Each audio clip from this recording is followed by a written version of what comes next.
reset, rejuvenate. Go to our link right now to restart your life.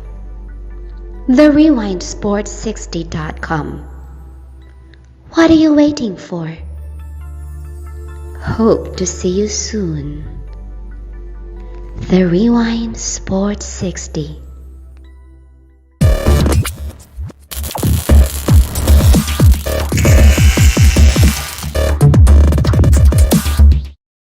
And how are you? Hey Pat, how you doing, man? I'm good. We haven't talked to you since Mitch wound up with Buffalo, and now with the benefit of hindsight and with some finality to it, can you share with us kind of your overview about why it didn't work out the way you had hoped?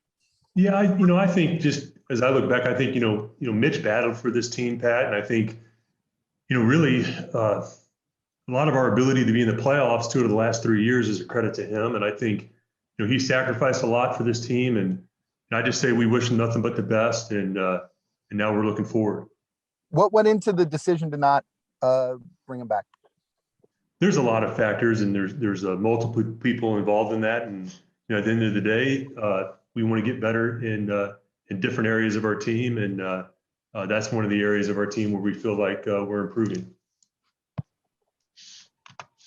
Mark Potash. Hey Ryan, where's the upgrade with Andy Dalton with regard to that quarterback position? What does Dalton give you that you weren't getting at quarterback last year? Yeah, hey Mark, I think with Dalton, the things we like as you look at it, obviously his experience. He's a 9-year starter. He's been to 3 Pro Bowls. A lot of leadership with Andy Dalton. Decision making, we like his decision making. He's won a lot of games in this league. Andy's been a durable player too. I think that's something that's understated. And I think really Andy fits our style of offense. When you go through it with our scouts and coaches, he can handle the drop back game. He can handle the RPOs, the play actions, the movements. And we just felt, as we went through those free agent quarterbacks, he's one of the more complete quarterbacks that we evaluated this year in free agency, and we're excited to have him. Thank you. Jeff Dickerson. Hey Ryan, so overall, just your comfort level with the quarterback room with Andy and Nick, just how comfortable do you feel with that? And having those 2 veterans, would that make it easier if you were to down the road maybe add a younger player with those guys already in the room in that mix? Hey Jeff, good to hear you. I think you're right. We have a lot of experience in that room. When you look at it now, when you combine Andy and Nick, that's a lot of games in the NFL. So. I think it does bode well for a young quarterback to enter that room with the experience of those 2 guys and some of the accolades they have in our league. Dan Wiederer. Hey Ryan, one of the reasons Andy is here now is because things didn't work out the way you guys had envisioned with Nick. How do you explain why the experience with Nick didn't go the way that you guys envisioned? Yeah, I think there's a lot of factors that go into that, Dan. Last year, when you look at it, and as we've talked about last season, it's not just Nick. We had other issues with our roster. I can just say from a personnel standpoint that we improved throughout the season, and that we're still striving to improve now. So it's just not all on Nick, but I think we're always looking to add to every position and get better everywhere. And there's no more important position than quarterback. And we feel like we've done that. We feel like we've gotten better than Andy. We're excited to add him. Again, some of the things I mentioned to Mark that I think he adds to our offense. And with those 2 in there, we got a lot of experience heading into the 21 season. With Nick already under contract for you, what set him apart as the clear-cut QB1 for you? And I just think, as we go through it again, just the fit with the offense, the leadership that he provides, again, his decision-making, really, when you look back, over the years, I thought this year, over the last 5 years, this was Andy's best completion percentage over the last 5 seasons. So again, we have background with him also as you go through it. And I just think he's a good fit for our offense. So I would say the fit. Kevin Fishbane.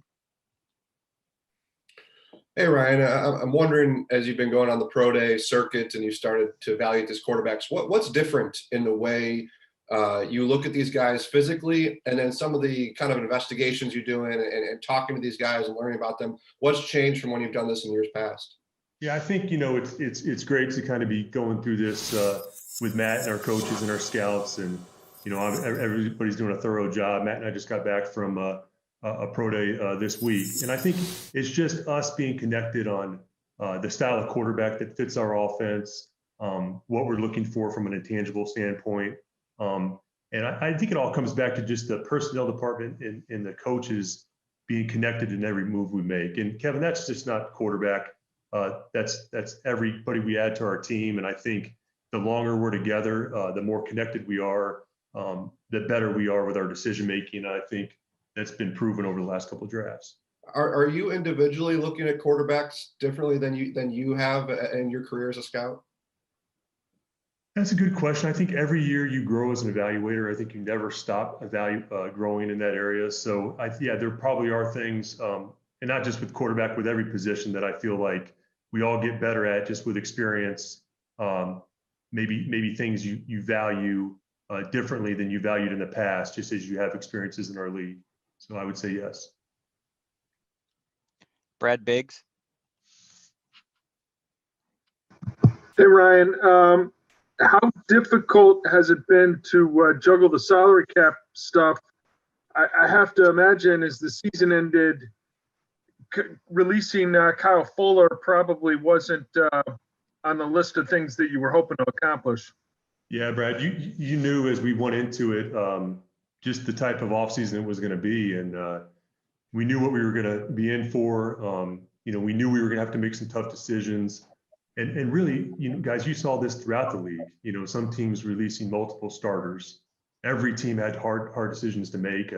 Really, in a year where projection with a cap, there's almost a $30 million difference, Brad, of where we projected it to be. And this is the unfortunate part of it. And again, I think as you look throughout the whole NFL, teams were dealing with this. Teams were having to make hard decisions. With us, it came down to really one player. But we plan these things far in advance. There's a lot of people involved in those decisions. We always have contingency plans in place. And we wish Kyle nothing but the best. Those are hard moves that we have to make in order to construct our team. Hub Arkush. Hey, Ryan, thanks for doing this, man. I get the cap situation. I know how hard it is with Kyle, but I'm curious. He's more than just a starter, one of the better corners out there. And once you realize that you had to make that move, what he got on the open market doesn't seem that much more than what was due on the last year of that deal if someone had traded for him. Why do you think you couldn't get anything in return for him? Yeah, those are all kind of conversations we have behind the scenes. And I think, we explore everything, Hub, before those moves are made. So we were really very thorough with that process. And, I think there is a difference from a salary standpoint from what you're talking about. But we go through all those things. We explore all those scenarios before those moves are made, including trades or reductions or whatnot. And that's just the way it worked out. So at the end of the day, we wish him nothing but the best. And we feel fortunate to be able to add a guy like Desmond Trufant. We got a lot of confidence in Jalen Johnson and his growth in his second season. We feel really good about Kendall Vildor, too. I thought he got valuable play time late in the year playing outside. He's a good young player that we drafted and got better the more he played. And with Trufant, I think you go back to him. He's an experienced corner. We feel fortunate we were able to obtain him the way we did when you look at it. Deion Miller. Good morning, Ryan. My question is about Allen Robinson and how you hope that he heads into this season, and if there is anything you need to smooth out with him, any hard feelings that might be there, knowing he really didn't want to be under the franchise tag, and now having signed it and where he's at. Hey, Deion. Yeah, I think, it happens throughout our league. As I've said before, the league gives us that tool for a reason, and not just with us, you see it with multiple teams using the franchise tag. And we tagged him for a reason. He's a really good player. We're glad he's part of our team. We know he'll be here for 2021. And again, he's a focal part of our offense. So it's a resource that we have that we used, and we'll continue to work through it. You mentioned a bit about evaluating the quarterback differently. I'm wondering if that mindset comes from having to move on from Mitch, someone that you obviously moved up in the draft to get, someone you really had a lot of high hopes for, and then realizing that didn't work out. Yeah, I think, again, Dion, you learn from every one of these things, and the draft's not an exact science. We know that. And, think there's so many variables involved in this. There's so many things that happen when you draft a player. And I think, yeah, again, you do learn from it. And I think, we're the different staff now. Again, I think we're very connected to our coaches on what we're looking for. There's multiple ways to attack all these positions, not just quarterback. And that's what we're working through right now. Colleen Kane. Hi, Ryan. What's your vision at safety opposite of Eddie Jackson? Yeah, we were fortunate to get Deon Bush back. We got a lot of young players there that are growing. We're still technically in free agency, Colleen, so we're still working through some things on that end. There's still some guys out there. That was a deep position in free agency this year, so we're still working through that along with the draft. I feel like the puzzle's kind of halfway done right now as we're through this offseason, and with 8 picks in this draft, which is a lot for us. We're excited about that. Mike Berman.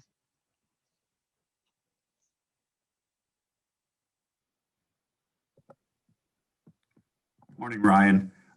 You, according to Dalton, and would appreciate if you could confirm, he says, he was assured that he'll be the starting quarterback. What's the thinking behind assuring him that he'd be the starter as opposed to making it an open competition and potentially even inviting a rookie in? Yeah. Hey, Mike.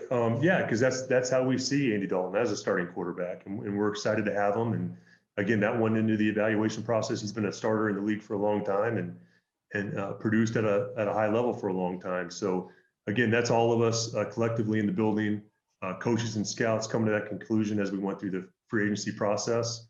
Yeah, he's our starting quarterback as we head into this season. We're going to do 2 more for Ryan. Jason Leisure.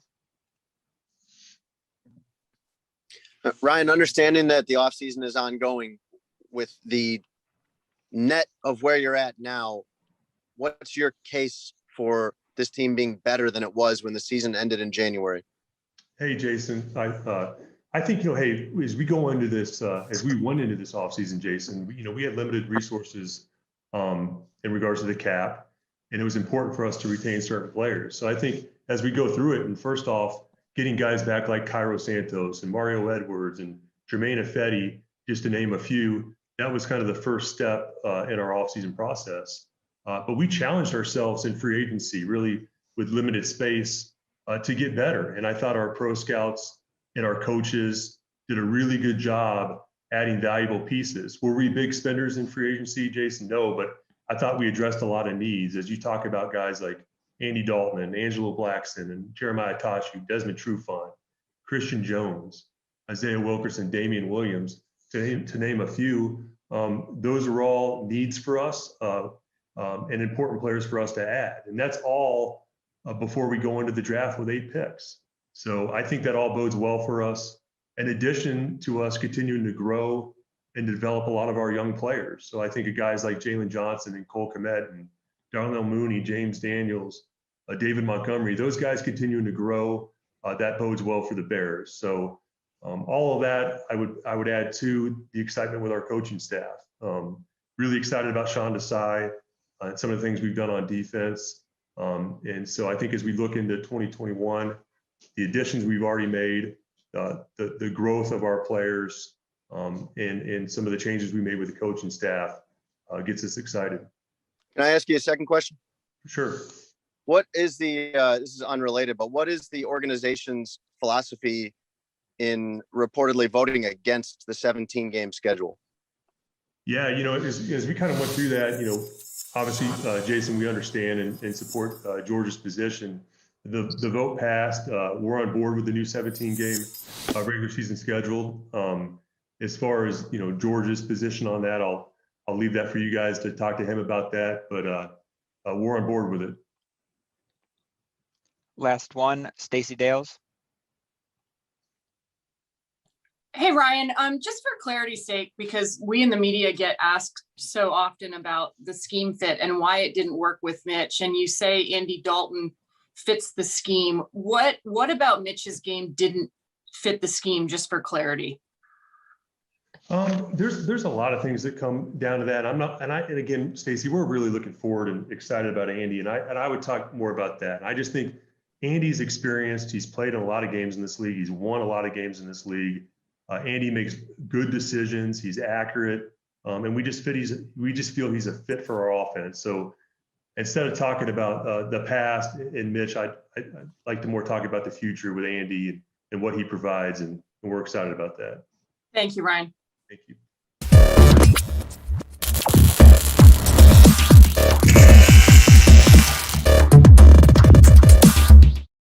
How's it going? Good, Dan. How you been? Good. Ryan was very detailed just now in kind of explaining the attraction to Andy and what you guys see in him. I'm curious though, with Nick, the reason Andy's here is because Nick fell short of the expectations you guys had for him a year ago. Why do you think that was? Well, so a couple things. First of all, is I think, every year is a little bit different, and there's different whys behind all of it. And when you look at the way that things went last year, it took us a little bit with the change that we made, of starting Nick at the beginning there, that third, fourth game in the season, into him getting hurt in that Minnesota game and then going back to Mitch. And within there were some things that went on, and whether it was just so many different variables. And I think when you look at the season and why did we bring Nick in last year, it was a competition to battle with Mitch, and no one was just handed the job. They had to fight for it, and we knew that going into it. Nick knew that going into it. Mitch knew that going into it, and we let them battle it out. At the same point in time, we knew that if Mitchell wins the job, we know what Nick has been as a backup in this league. We also know that if Nick wins the job, we know what he's been as a starter in this league. So there's so many different things that go into it. And that takes you now to this year. And, Nick and I have had some great conversations as to things that went on last year and the whys behind everything, which is very valuable. And obviously I keep that to Nick and myself.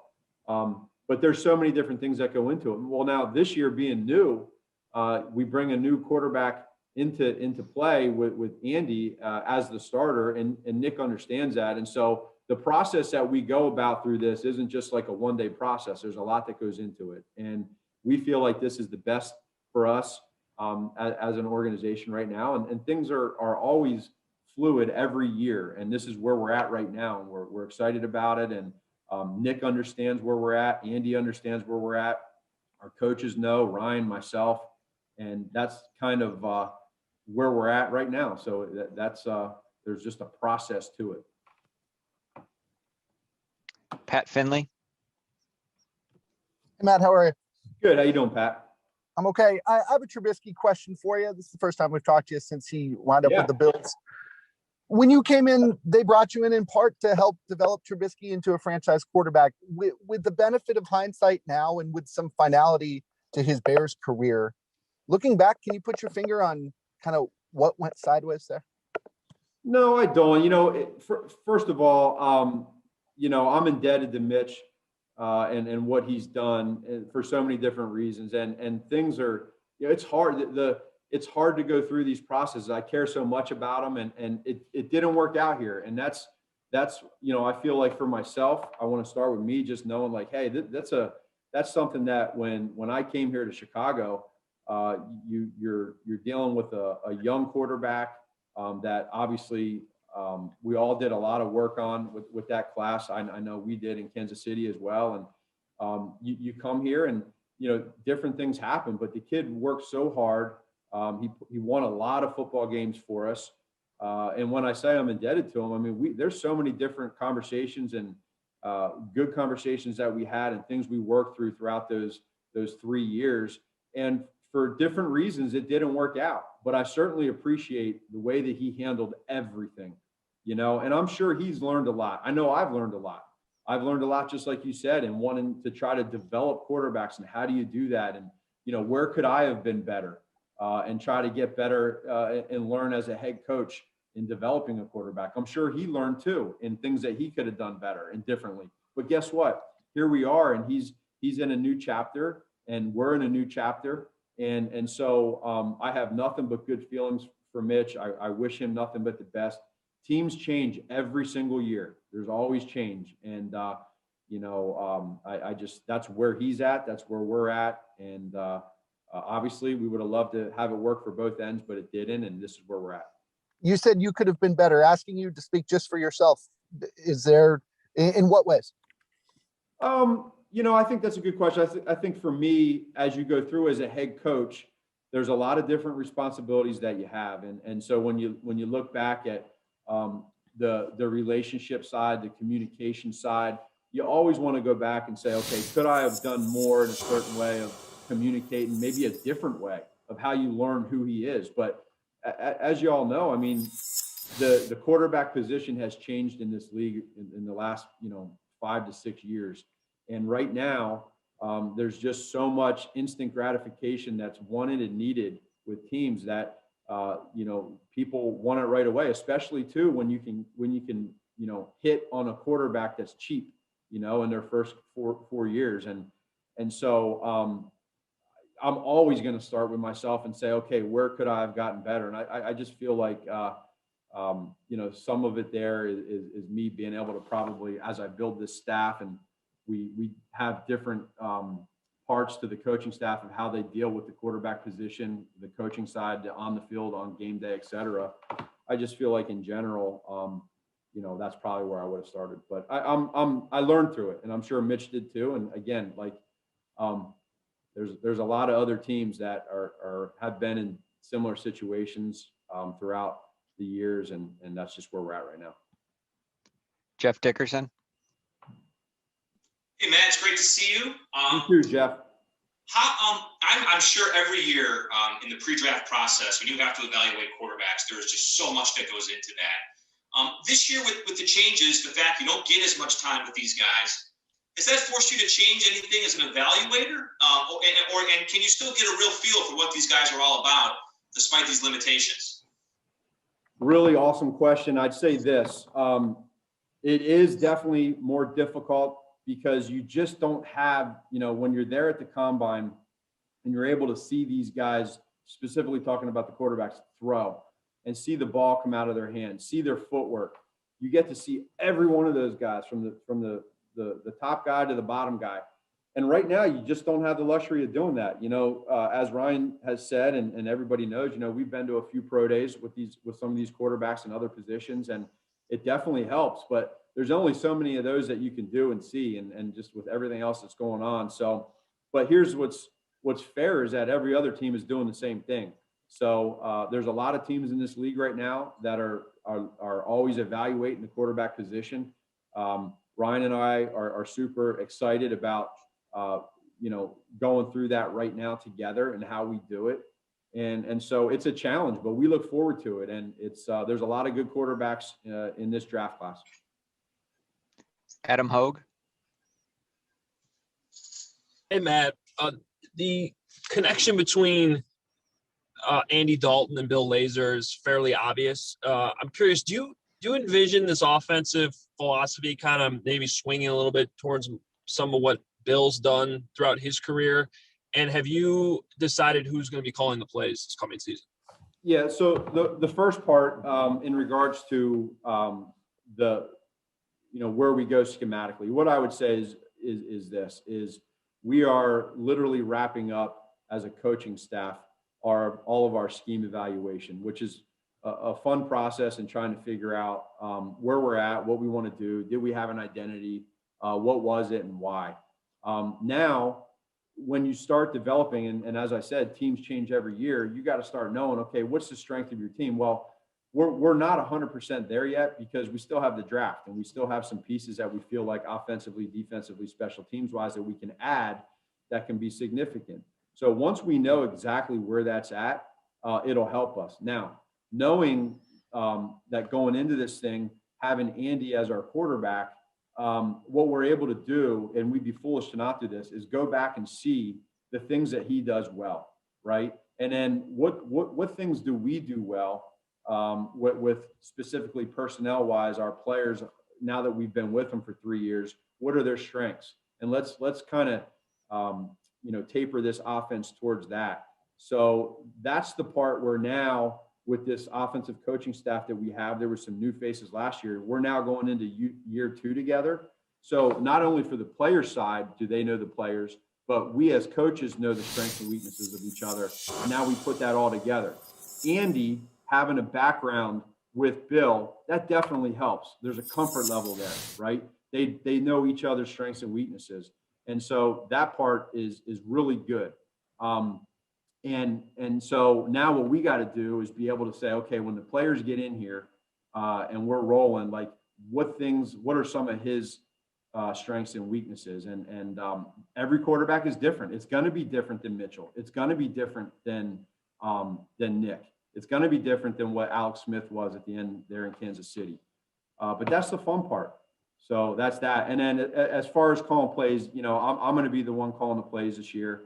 And so I know you'll probably be asking that, so we can, I'll just let you know that from the front end. But that's an exciting thing for me to get back to knowing where we're at, and it's the fun part right now is building what we want to do better, getting that right with coaches and players that are going to be with us. Mark Potash. Hey, Matt, how you doing? Good. How you doing, Mark? Good. Ryan mentioned the fit with the offense as being a key to signing Dalton. What exactly does that mean? How does a better fit at quarterback make you a better offense?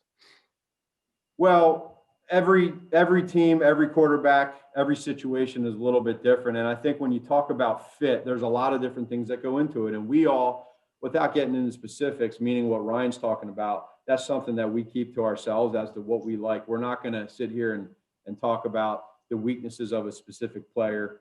And so we know what the strengths and weaknesses are of every player on our team.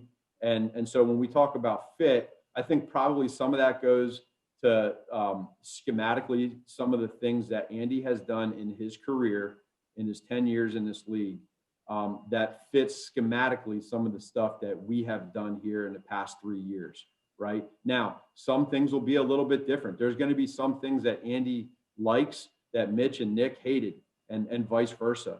But we're going to work together to be able to figure out what that is. And so, as a personnel department, as Ryan as the GM, myself as the head coach, and our coaching staff, when we collectively came together and said that, hey, when you go through free agency and you look at everybody that's available, right? It was really a strong consensus for us to get Andy in here and move forward with him as a starting quarterback. We have time for 2 more. Mark Grody. Hi, Matt. Kind of following up with Andy Dalton, the starter. Did some of the competition that you guys have last year that maybe slowed down your progress early in the season, did that go into the consideration as to why there is no quarterback competition this year and Andy Dalton is the undisputed number 1? No, I don't think so. But I could also understand why you asked that question, because I think there is for some situations you can see like that. Those are valuable reps, and we knew going into last year, which was a different year, that's where we were at. We were going to have a competition with Mitch and Nick this year. Depending on what happens with the OTAs in the off season, we'll take every rep we can get with the ones and with him as the starter. And we'll do the same thing in training camp. But at the same point in time, I can't say that was a determining factor, but it's certainly a part of it. And I think when you do have that guy that going into it, you feel good about, it helps out. Last one, Chris Emma. Matt, you spoke last season after giving up the play calling about the benefits you thought were there for you to kind of see the team from a different view. What led you to the decision that you're going to take over back as the play caller, how did the scheme evaluation lead to this kind of point? Yeah, I mean that's for me, again, without getting into too much of last year. There's a lot of things that go into that, and You know, when we look through the scheme eval and where we're at, it was for me just something that I feel good about, and you know, it's I'm not real. That's like a minor deal for us right now. We're just going through all this stuff, this film, and seeing where we're at. We got bigger things to worry about than that. So it's just that's where we're at right now. We're all set. Thanks for your time this morning, Coach. All right, thank y'all. Take care.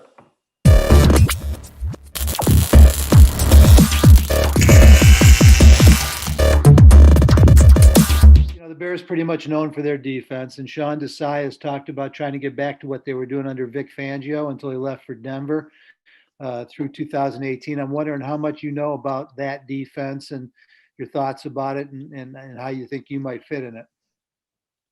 I just know, you know, the Bears defense, you know, has always had great players. They always fly around, aggressive, you know, get to the ball, create turnovers, cause havoc. You know, the front is always, you know, applying pressure, and guys in the back end making plays. So I'm just, you know, I'm excited for the opportunity, you know, to fit right in, you know, to bring my energy to the field and, you know, play hard, you know, take my respect, you know, from the city of Chicago. Adam Johns. Hey, Desmond, this is Adam Johns from The Athletic in Chicago. My question is kind of going off that. What are your first impressions of Sean Desai in the conversations you had with him? And then second, what do you think of Jalen Johnson, a rookie last year going into his second year? Well, first off, the conversations we had, you know, he told me, you know, he was glad I was there. You know, that, you know, he likes my game. He likes how I play. He said I fit right in, you know, with the scheme and how we play, how he wants the corners to be aggressive, to tackle, to, you know, make plays on the ball, you know, just to be active, to be, you know, game wreckers. And, you know, he said he wants me to, you know, giving me the opportunity to come in and compete. So, you know, I can't, you know, I got nothing to complain about. I'm excited. You know, I'm looking forward to it. And, you know, I can't wait for the opportunity, you know, to get to work. And as far as Jalen, you know, I've seen his game. He's a good young corner. You know, got a lot of potential. You know, just got to keep grinding and keep working. I'm looking forward, you know, to hooking up with him and working. Colleen Kane. Hey, Desmond, I'm Colleen Kane from the Chicago Tribune. Kind of going off that about Jalen, obviously there's some young corners in this group. What do you think you can do with your experience to kind of help them?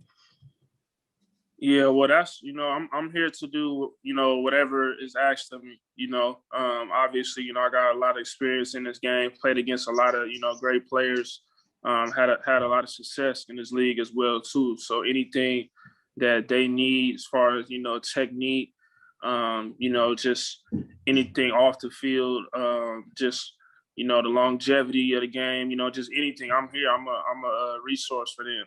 So, you know, I can't wait to, you know, get around the guys and, you know, show them how hard I work, show them that, you know, how committed I am to this game and being a great player. So, you know, I lead by example. So I'm looking forward to it. Pat Finley. Yeah, hi. This is Patrick Finley from the Chicago Sun-Times. I'm curious what you learned about last year, and can you walk us through kind of the hamstring issues? And it seemed like there was a lot of stuff that kind of didn't let you, you know, leave the impression you wanted in Detroit. Yeah, I mean, pretty much, you know, I just was dealing with the hammy. You know, it was just a lingering injury for me. I think I came back a little too early the first time. I tweaked it, and it kind of just lingered on. Played on a run of like 4 or 5 games, played pretty solid.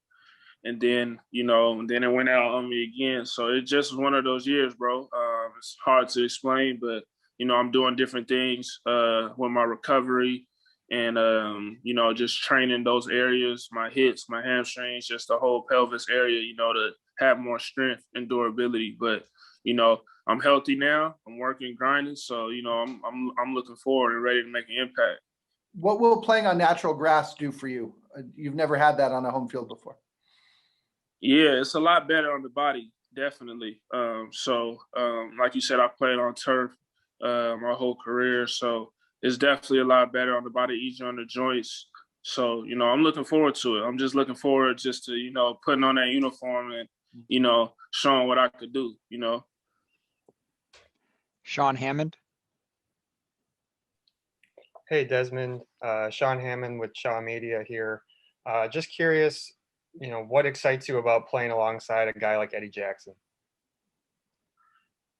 Well, he's really rangy. He's a game player. I mean, he's a game changer. He's a game record. You turn on the film, and on the back end, he's making plays all over the field. So I'm excited. There's a whole bunch of guys on that defense. I'm excited to play with. So, I'm looking forward to it. And I know I can just tell just from his film. He grinds. In the film room, and he prepares himself mentally and physically. So. I'm excited. I can't wait to, get out there with him. Mark Grody. Hey, Desmond, it's Mark Grody from The Score and WBBM. You come in here and you're obviously going to get a chance to start at corner and, potentially replace Kyle Fuller. Does that get in your head at all when you think about Fuller and the success that he's had and how long he's been around, that you have to come in and try to fit in here after the success he had? Not at all. I've been doing this a long time, so that's just part of the game. There's great players everywhere, and got a lot of respect for him. He's done it at a high level for a long time, but, this is the game. I want to, no matter where I'm at or what I'm doing, I'm trying to dominate. I'm trying to be the best I can be on the field. So, I'm just looking forward to bonding with my new teammates and, learning this playbook. And just getting after it, and just show the team, show the city what I'm about. And what's the picture of you? That's you in the background there. What is that? When is that from there? Nah, that ain't me. That's Nipsey Hussle. That's a rapper. Actually, he passed away recently, a year ago. So just one of my favorite rappers. Gotcha. Hub. Hey, Desmond, it's Hub again. I don't know if you caught it with the mute at the beginning, but I'm also with Shaw Media and Pro Football Weekly, and glad that it was Grody who embarrassed himself not knowing who Nipsey Hussle was. So, yeah, I've actually got two questions, if you don't mind. Going back to the Kyle thing for a minute, have you watched him enough to really know about his style, and how would you compare and contrast you two in any way? I mean, yeah, I've definitely watched him a lot. Like I said, I think he came in a year or two after me. I don't remember, but he's been doing it, at a high level since he came in the league. He's very patient in his off coverage. He could press, he tackles. He's well-rounded. And I feel like I'm a similar player as well. I use my feet, to get to the spot quicker than the receivers. I'm very instinctive. I'm competitive, I'm aggressive. So, I feel like I fit right in to this scheme. That's one of the reasons why I came here. I like how they let the corners play and let them, take their shots. So, like I said, I'm looking forward to making a lot of plays. The other question is different. What's your reaction? Obviously, COVID has sucked for everybody. It's been a strange year. But what, if any, is your reaction to this free agency and how few guys are getting, multi-year big deals and everybody being forced to take these one-year prove-it deals? Yeah. I mean, that's just the times we're in. Nobody expected this. Nobody could have predicted something like this would happen. But, I mean, we still got the game.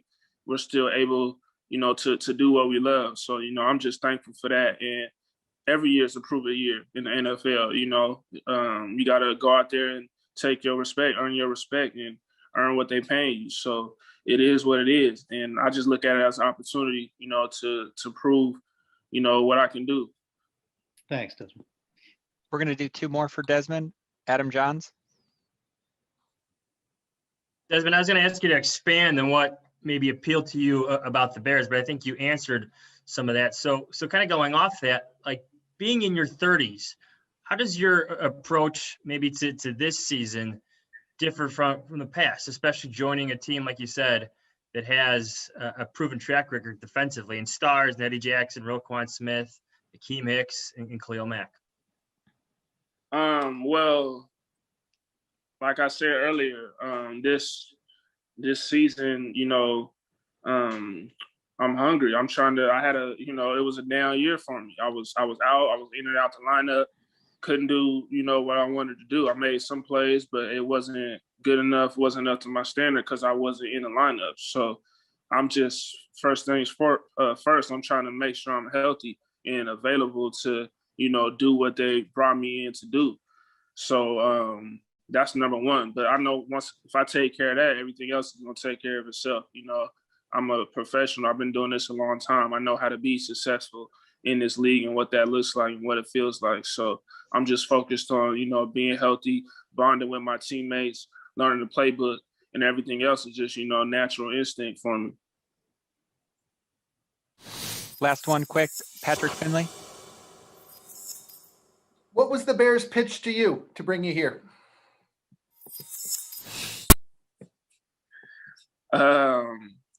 Obviously they love my game, but they said it ain't too many guys walking around like Khalil Mack, so I know you want to play with him. So yeah, they was right. You don't get too many opportunities to play with a guy like him. He's a Hall of Fame type player. So nothing but respect for what he's been able to do, and and I know he's going to continue to do what he does, and that makes my life easier, as a corner, when you got guys up front that's getting pressure like that. So, like I said, I'm really excited for this opportunity, and I'm gonna take advantage of it for sure. I think we're all set. Desmond, thanks for taking the time to talk to everyone today. All right, appreciate it.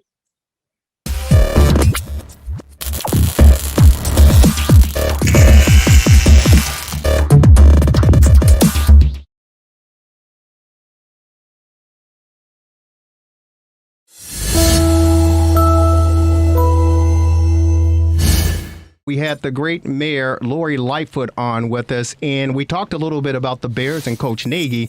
And if you will, take a listen to what the mayor said about Matt Nagy as play calling and Mitchell Trubisky. Give me a second here. Is Nick Foles the answer? We're going to see once they get out on the field and start putting it together on the offense. But the inconsistency of Trubisky over these last few years, it's just, even in the year that we had a great run, what you saw, I think, last year was the inconsistent offense wasn't producing. I thought the play calling was very pedestrian. So Mayor Lightfoot joined us earlier this year, and those were her thoughts regarding the Bears brass as far as the coaching was concerned, as far as the play calling was concerned, and her views and thoughts on Mitchell Trubisky. How do you respond to that? Well, Mayor Lightfoot is a great example of what it means to be a Bears fan. She's passionate. She's opinionated. She thinks that she knows what's best for the Bears, and she wants the Bears to meet her expectations. We welcome that from Mayor Lightfoot and all Bears fans. When we made the decision that we announced this past week, we understood that not everyone was going to agree with it. Maybe the majority of Bears fans would be against it, but we all want the same thing. We want the Bears to be winners. We may have different ideas about how to get there, but we all want the Bears to be successful, including the mayor.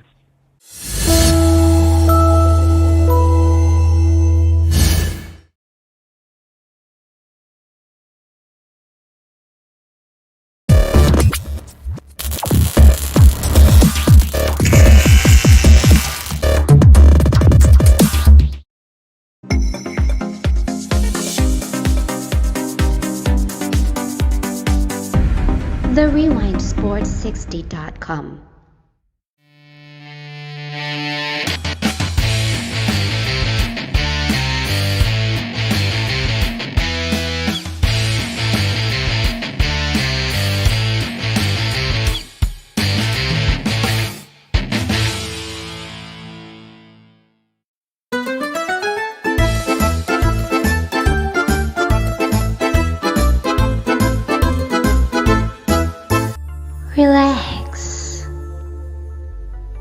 reset, rejuvenate. Go to our link right now to restart your life. TheRewindSports60.com. What are you waiting for? Hope to see you soon. The Rewind Sports 60.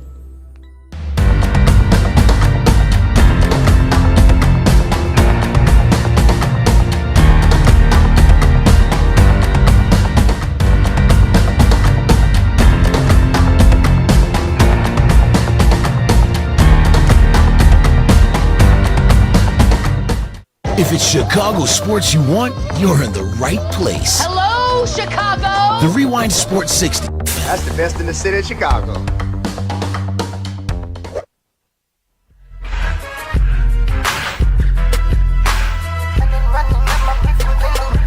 It's the freshest radio show in town. Feeling marvelous, I've been with Jerry Rouse. It's the freshest radio show in town. Feeling marvelous, I've been with Jerry Rouse. It's the freshest radio show in town. WCPT. Feeling marvelous, I've been with Jerry Rouse.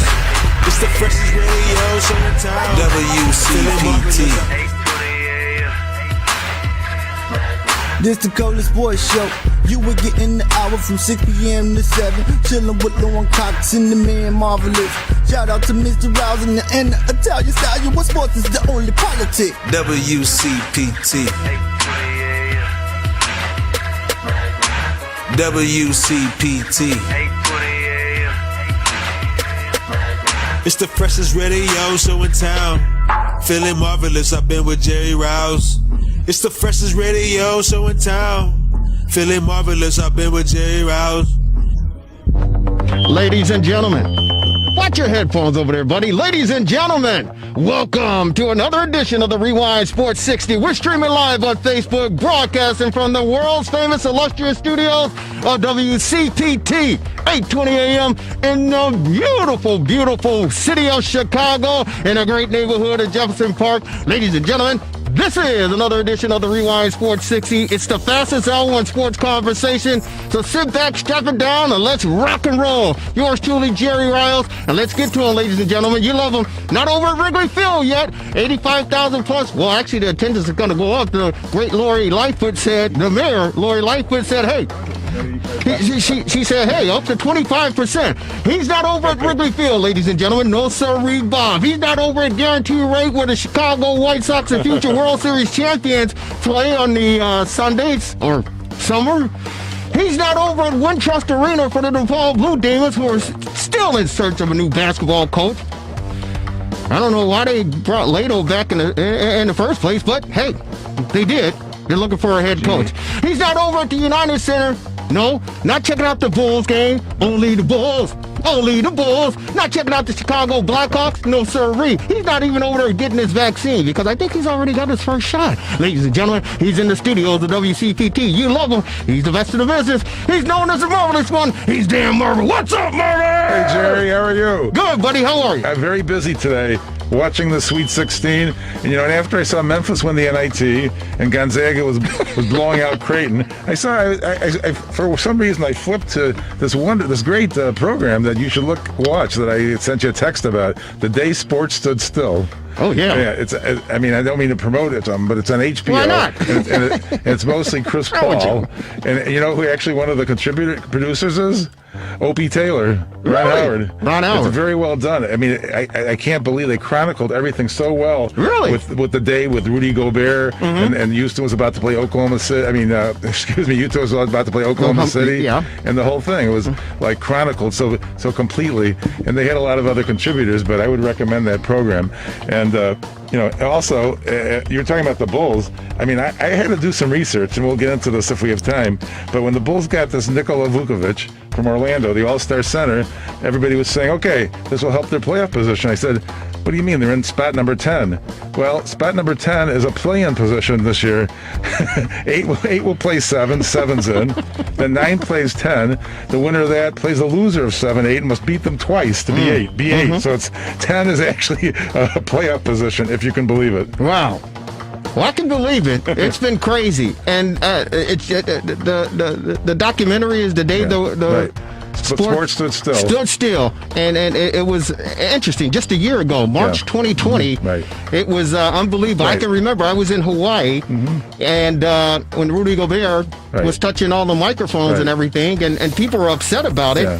And then, of course, the president at the time said, "Hey, everybody's banned. If you're not in the United States, you're in any other parts of the country and the world, you can't come back in." And we were panicking because my youngest daughter, who's a junior at the time, she was a sophomore at the University of Illinois. She was in where was she? She was over in Spain. She was over in Spain, and we had to get her out of there. And luckily, we had to pay some extra bucks to make it happen. But we were able to get her home because the ban went into effect. What was that? Friday night or Saturday morning or something like that? That weekend, and we were blessed and fortunate enough to be able to get her a ticket, airline ticket out of Spain, and get her back home safely. But that was quite something as far as I mean, it's just the year was concerned. The thing that's really great is they're showing in real time. It's like the stunning expressions, even of all the players. They even the owner of Dallas was Mark talked Cuban. to. Yeah. Mark Cuban. And his Chris reaction was phenomenal. It was unbelievable. And Chris Paul's.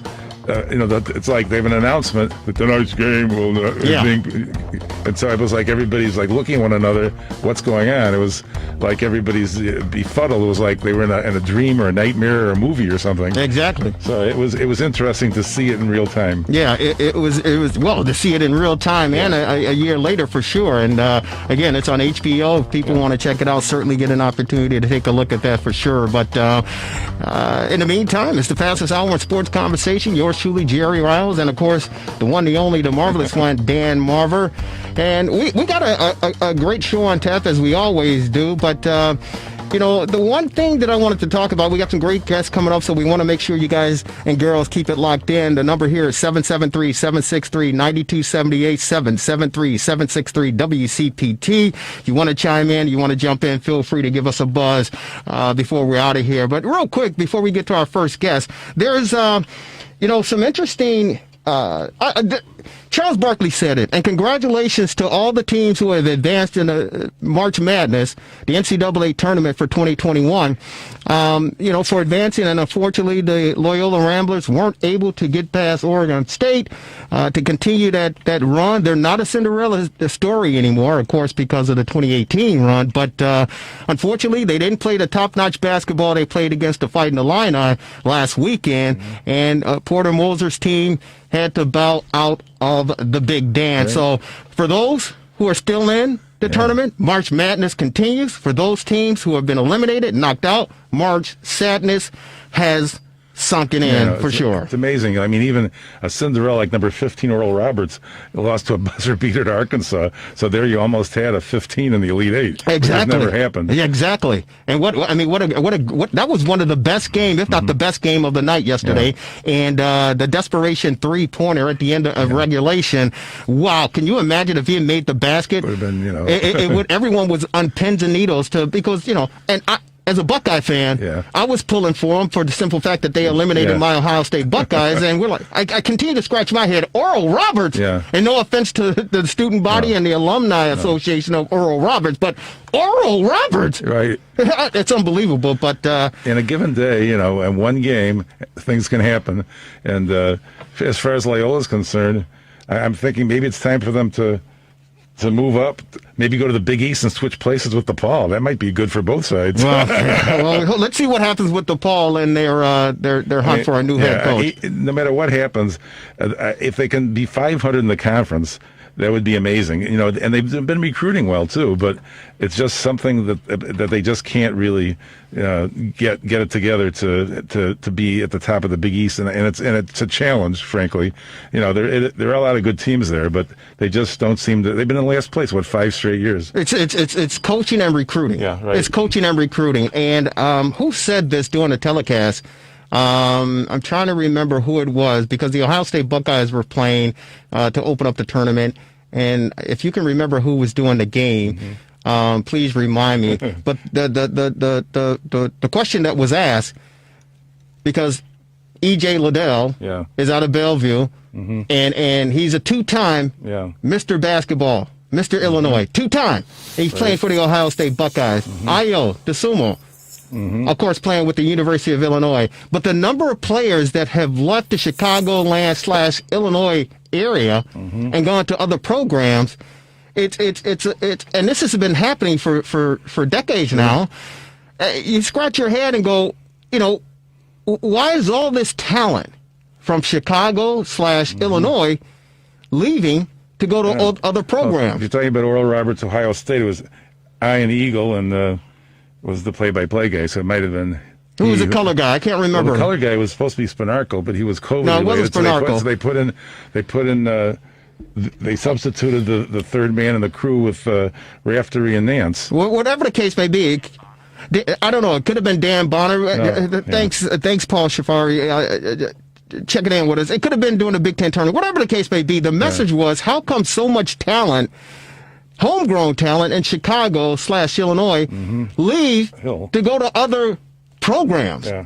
And that's the whole key there. Right. That's the whole key for these local schools, whether Right. it's and it was probably Hill because he did the Big Ten. Andy was on that Ohio State. It was Grant Hill. Yeah, it was Grant Hill. definitely, It was Grant Hill. But the point of the matter is, he's trying to get across how come all this talent is leaving the city and the state to go play someplace else, and it's all recruiting. And it's interesting because I thought when Chris Collins at Northwestern got the gig, that he was going to be able to lure more talent to stay home and go over. I thought he was going to build that program up to be somewhat, i.e., Duke Midwest. I thought he was going to be able to do that. Yeah.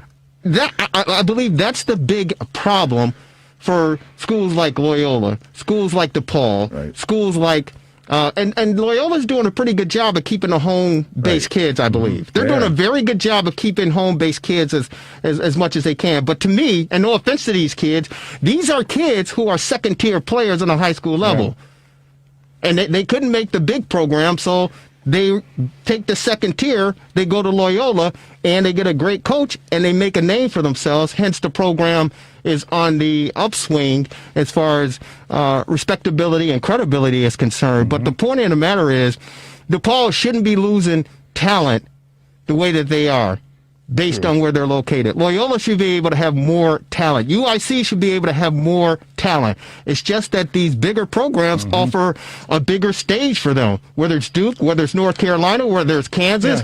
They offer something bigger and better, and it's a struggle. It's a challenge. I mean, as far as Crutwig is concerned, he wasn't recruited heavily out of Algonquin Jacobs. Right, of course not. And there's an example of somebody that turned out to be one of the best players in the country, but yet he wasn't much of a recruiting target. Right, because he would not have found any playing time playing down in Champaign. Yeah. Would not have found any playing time playing in a major program. He may not have even made the team. So this is an opportunity for those young kids. And again, congratulations to them and great job and great effort.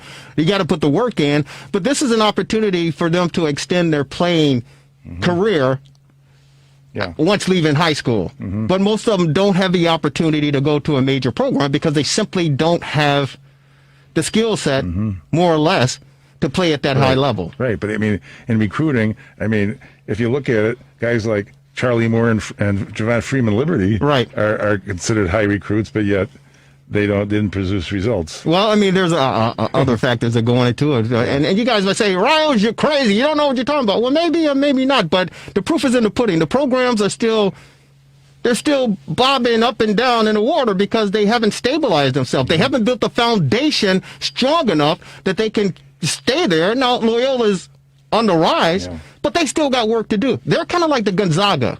Right. 20 years ago. Right. And they have the advantage that they're going to be able to win their conference, even if they have a little less talent than this year. Yeah. I mean, you got to put the work in. And again, the Loyola Ramblers did a hell of a job busting their tails and proving people wrong and fighting. And, of course, they were on the national stage, and they told Illinois, and they told the world, the basketball world, we can play with them. Right. We're the real school of Chicago. Right. That Illinois game was amazing. I mean, and their abbreviated non-conference season, they did lose to Richmond and Wisconsin, which begs the point, how strong were they overall? And they lost to Drake and Indiana State in their own conference. So it was hard. I mean, we were arguing among us that maybe they should have had a higher seed, but the seeding sometimes is based upon a lot of factors other than, the team's ranking, because they look at the conference the team plays in too, I believe. Yeah, I understand that, but again, you can't be the 17th ranked team in the country and then get an 8 seed in the tournament. That's ridiculous. That's BS. But I think the selection committee, I think they said, you know what, we want this matchup, this Illinois. I think University of Illinois, and then we want that. But they if you look at prior years, I think your Wichita States, your Northern Iowas were never any higher than 9 or 8. So no, I understand that, and I get that, but come on now.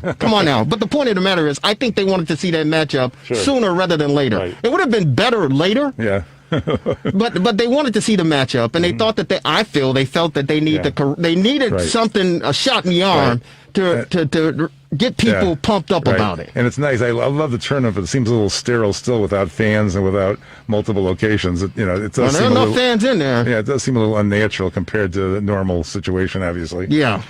Hey, it is the fastest hour in sports conversation. Yours truly, Jerry Riles. Of course, the marvelous one, Dan Marvin. Here's something that came across the wire earlier this week, and I said, you know what? We got to get on this thing, and we got to discuss it, because I don't know, Marver, if this is a trend. Is this something that we got to open our eyes and keep our eyes on? But earlier this week, the Arkansas governor signs a transgender sports ban into law. Let me read that headline again, ladies and gentlemen. Arkansas governor signs a transgender sports ban into law. Arkansas Republican governor has signed a law banning transgender women and girls from competing in school sports teams consistent with their gender identity. When you heard of that news, what went across your mind? I've been following that too, through the conservative Republican South Dakota governor, Noem, who actually thought it didn't go so far enough, in a way. She thought she was actually very critical of the NCAA, and in terms of repeatedly on interviews as to the fact that they don't have any strong voice in this. But we were talking off the air. I mean, if a biologic male is competing in swimming or track and field in an individual sport, obviously it's going to be tough for the biological female to compete. So it is a little unfair in that regard. But I do understand that in this day and age of equality, somebody that identifies as female who is biological male feels that they should be competing in female sports. But it almost seems unfair, when you look at it logically. Yeah, it does seem unfair, because traditionally, from when you grew up to now, and when I've grown up to now, it's been identified as girls play girl sports and guys play guy sports. I would almost argue that there should be a third category. They should compete against one another. That category of folks.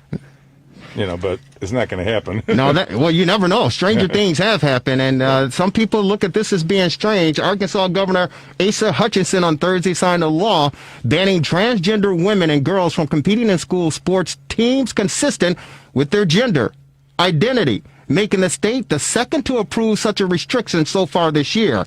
The Republican governor approved the measure despite objections from medical and child welfare groups that it would have devastating impacts on transgender youth.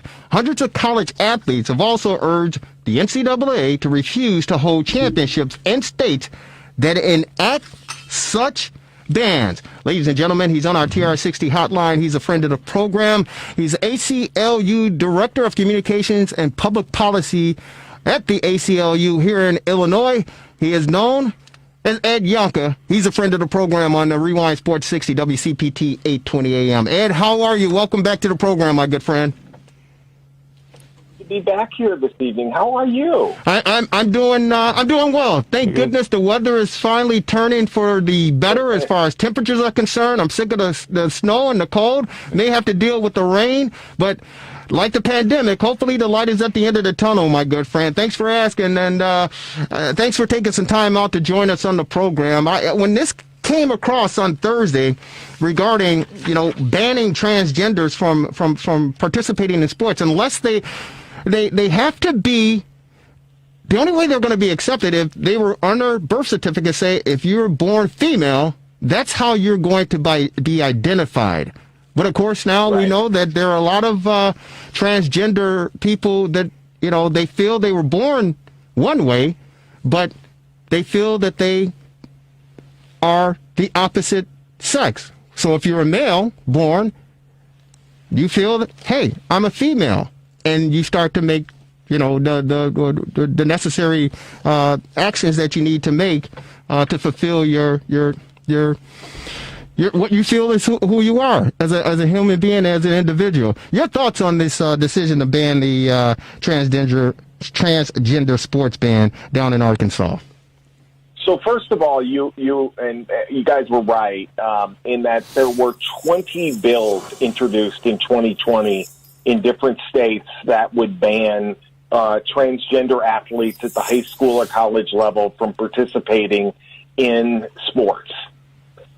We've also seen lawsuits against more inclusive policies in the state of Connecticut, and I think we'll see some of those policies in other areas around the country. I want to say one thing before I sort of respond to this generally.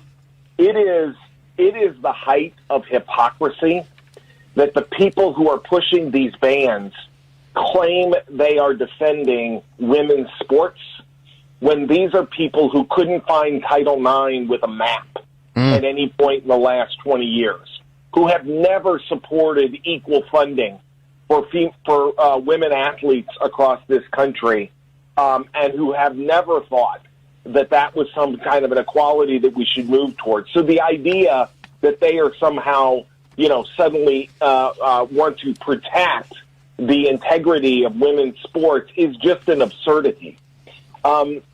But I think what we're seeing is these sorts of bans are built on a series of myths.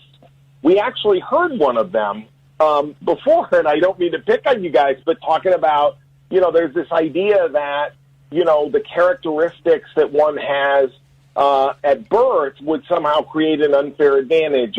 Someone who is, a transgender female who was declared male at birth, and we can talk about why that happens, but someone like that would have an unfair advantage in athletics.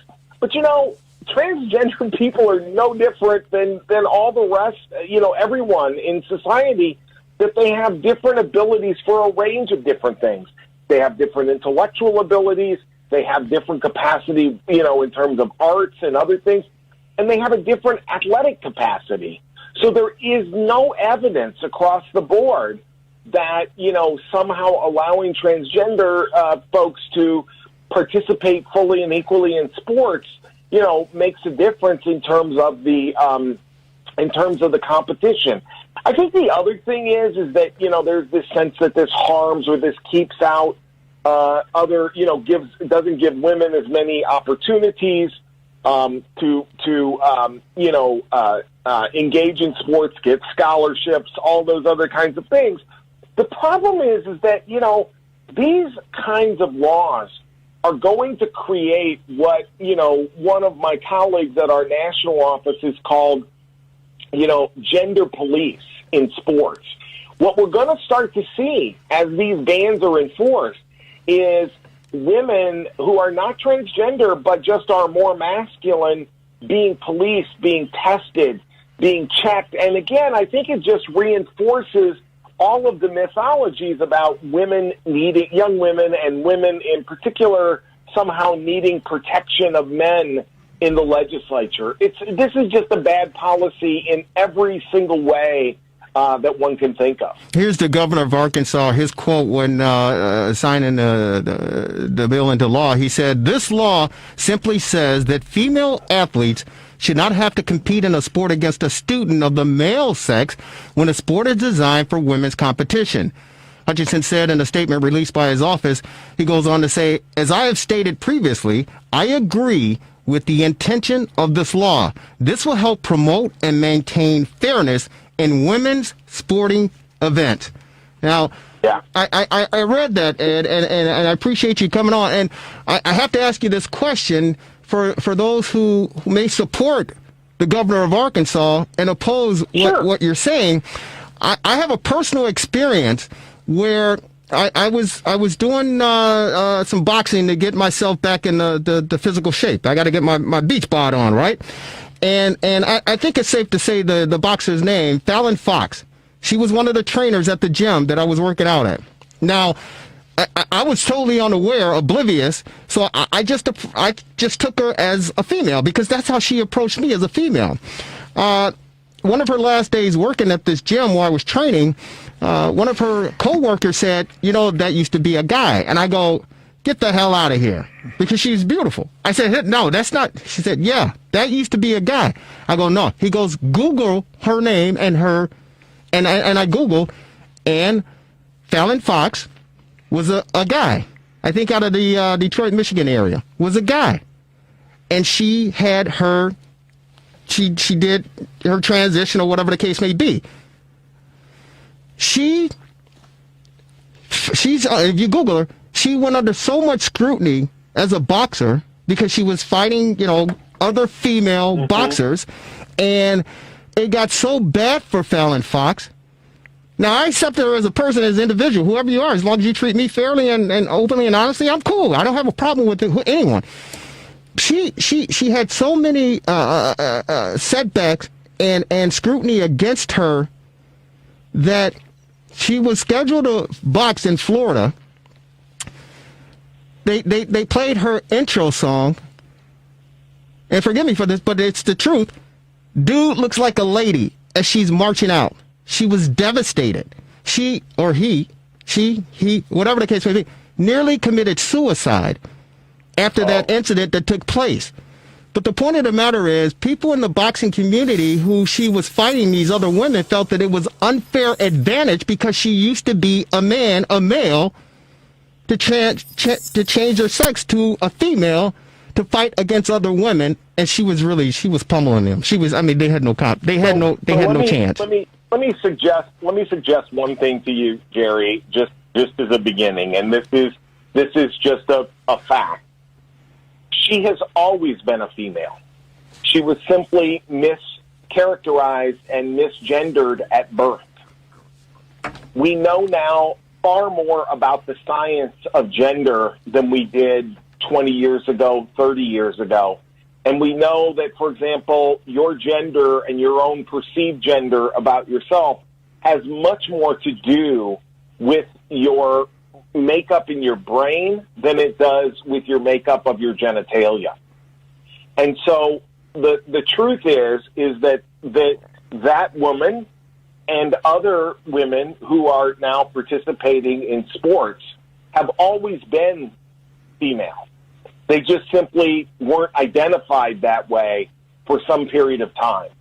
And I think what we're seeing here, to broaden this out just a touch, there is an effort across the country on the part of some politically to castigate, to discriminate against people who are transgender as a means of separating folks, of a means of creating a culture war. And whereas, years ago, we will all, listen, we went through these same kinds of arguments, years ago about gays and lesbians participating in sports. Mm-hmm. And now we're just doing it again about someone else. It is always the same effort.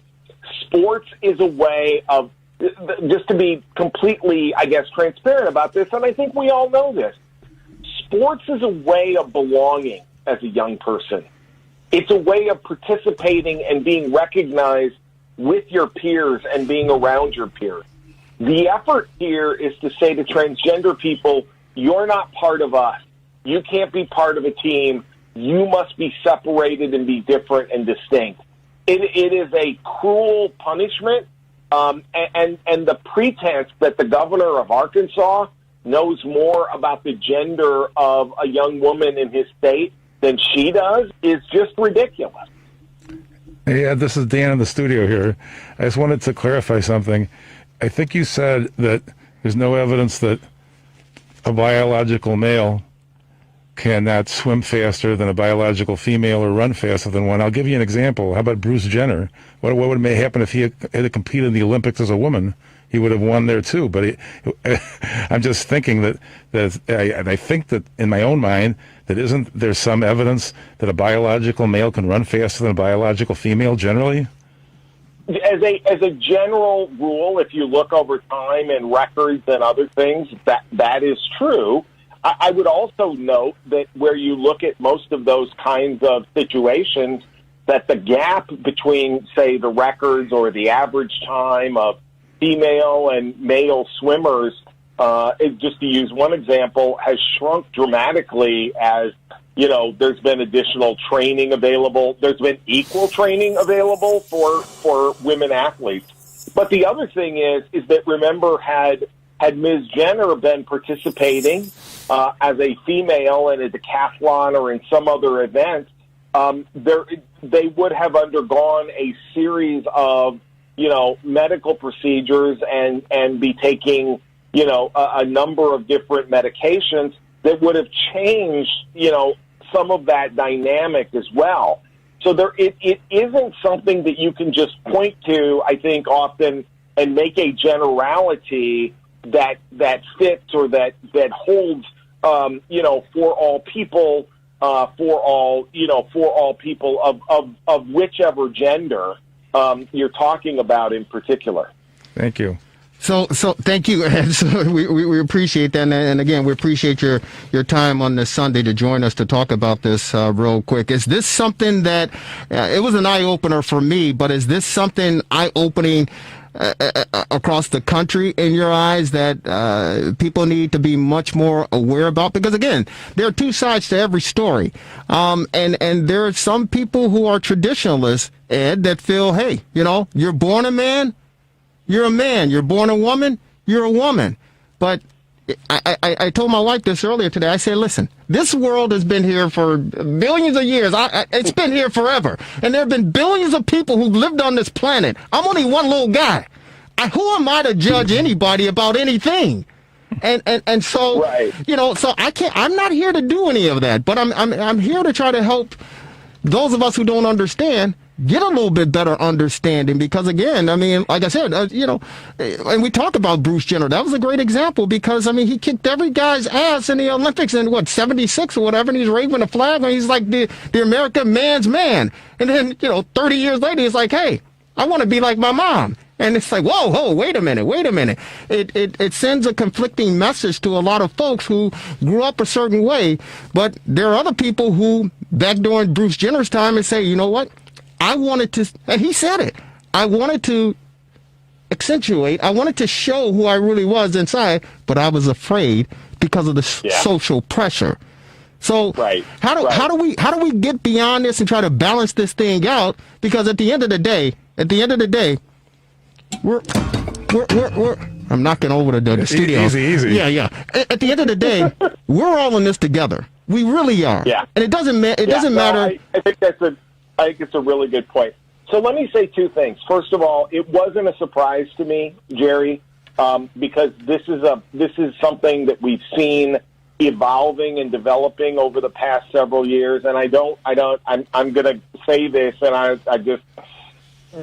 leave it at this. We have seen this sort of rise in singling out and trying to draft legislation that discriminates against people who are transgender really tick up ever since the freedom to marry was extended to gay and lesbian couples. The same forces, the same people, the same features that were in place to try to ban gay people from having part of our, part of kind of the public square are in place for this. So that's one part. In terms of what people can do, I would simply ask you, there's lots of information out there, for example, about people who are transgender, who are athletes at the high school level, who are athletes at the collegiate level, who are athletes in different places around the country. I would encourage people just to read or listen to their stories. I think that what has always moved me is because you're right. I can't live someone else's experience. I've never had that capacity or that ability. And of course, I don't think anybody else has ever lived my experience or known the things that I've known or seen the things that I've seen. But when you hear someone talk about knowing that they were in the wrong gender from the time that they were a child, when you hear someone say that, you know, they hated their body and almost wanted to physically do damage to themselves, you know, those are things that we all need to listen to and we can all learn from, quite frankly. And I think that, you know, and I think your point is really well taken. It's sort of rather than, you know, getting into the business of trying to judge, shame, or build some one-size-fits-all, that we really do a much better service for ourselves and for our communities, you know, if we just listen. One last thing I'll say, I know I said one more thing, but one last thing I'll just say is, you know, young people today get this. They understand the differences in gender that I could never have understood. I think if I were in high school or probably even when I was in college. And one of the things that I think is most powerful is that young people are able to simply meet folks, you know, where they are and recognize them and let them be the narrators of their own story, as opposed to trying to ascribe a label to them, whether it's gender or race or a host of other things. And I think that's a model that many of us at, let's just say, a slightly more advanced age, would probably do well to sort of heed and listen to as well. You know what, Ed Yonka, thank you so very much. Very well put. And I'm one of those people with the advanced age that have learned to listen more. I got two beautiful daughters. I got a beautiful son. I got some great friends, and all of them, they embrace people, and they judge people on good and bad, how they're treated, and it's helped me in my growth and my development as far as looking at people. Not to say that I looked at people in a certain light, but it's opened up my eyes a little bit more to embrace and accept people for who they are, regardless of what they decide to do. Because, hey, Ed, and we're going to let you go, but, you know, there are some people that drink old-style beer. There are some people that drink Heineken beer. There are some people that drink, and I'm not making light of it, but there are some people that drink Budweiser, whatever the case may be. I was a Pabst Blue Ribbon guy, right? The point of the matter is, that whatever you choose to do is up to you, as long as you don't hurt someone else. And that's right. I mean, look, there are some people, I hear you guys, you know, forced me to listen to this after last Sunday. Yeah. There are some people who root for Loyola, for goodness sake. Well, you know what? We're all crying in our beers now, Ed Yonka. Thank you so very much, brother, for taking some time out. We really appreciate you. Keep up the great work you guys are doing over there at the ACLU, my good friend, and we'll certainly get a chance to talk with you. Hopefully, on some good news and some better news and some news that can help some folks out there, my good friend. Keep up the good work. Thanks, Jerry. It's so good to talk to you again. It's a pleasure, my good friend. Take care of yourself. Ed Yonka joining us on the Rewind Sports 60 WCPT 820 AM, ACLU Director of Communications and Public Policy at the ACLU of Illinois. And it's the fastest hour in sports conversation, ladies and gentlemen. If you have a comment, if you want to jump in real quick, it's short, but we certainly allow you to come in and be a part of the fastest hour in sports conversation. We transition to another sport and another school in the great city we call Chicago, and it's just outside of Chicago. And ladies and gentlemen, this guy is more than just a friend of the program. He's family. He's family, and I'm proud to say that, for the simple fact is, and he's not just coming on because he's supporting the show. But that helps. And it does certainly help. But ladies and gentlemen, get used to hearing this gentleman's name. Because, and I think I'm on the right track when I put it out there. He's, and hopefully it's not a lot of pressure on the kid, but his goal, and I believe he's going to correct me if I'm wrong, his goal is to make the United States Olympic team as a wrestler. He's currently wrestling for the Wildcats of Northwestern University in Evanston, ladies and gentlemen. Wow. He's ranked 3rd in the country. He's an All-American, and he's on the Rewind Sports 60, WCPT 820 AM. He is Yaya Thomas. Yaya, how are you, brother? I'm doing good. How about yourself? I'm doing okay, man. Thank you so much for taking the time to join us on the program. Was that okay? Yeah, no did I miss anything? Is there anything that I missed in introducing you to the world? No, you hit all the most important points. Yeah. Yeah, the most important point. So clear. I want to be clear. Your goal is to make it to the 2021 Olympics in Japan. Is that right? Well, okay, so that was my goal, but I've since then transitioned to the 2024 Olympics.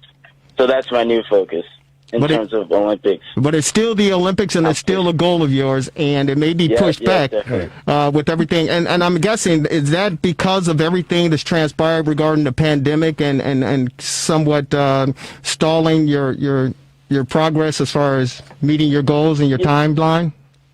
Yeah, I think some of it had to do with just the season itself. I mean, obviously we have the NCAA season, which is completely different from any world or Olympic type events that are international. And that season was just kind of really long and grueling. And I think that I just want to give my body a little bit of rest, especially after competing at such a high level for such a long time.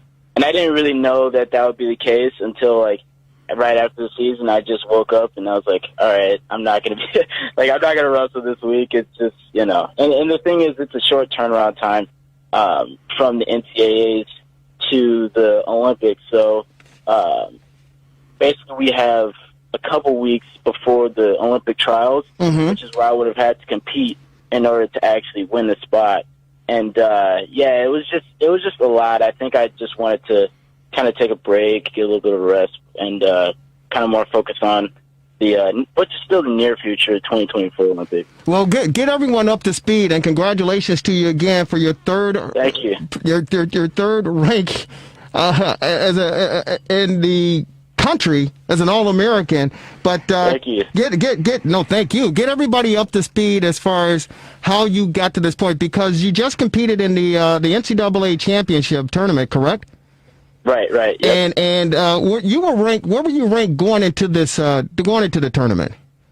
Going to the tournament, I was ranked 25. You were ranked 25th in the country, and you had some tough matches, but you were able to overcome your opponents, and you took 3rd place, knocking off Boo Llewellyn of Oklahoma State. Third place match. To capture 3rd place in a 149-pound category. And to earn that 3rd ranking spot as a All-American champion here in the great country of United States of America. But talk about that experience, my good friend.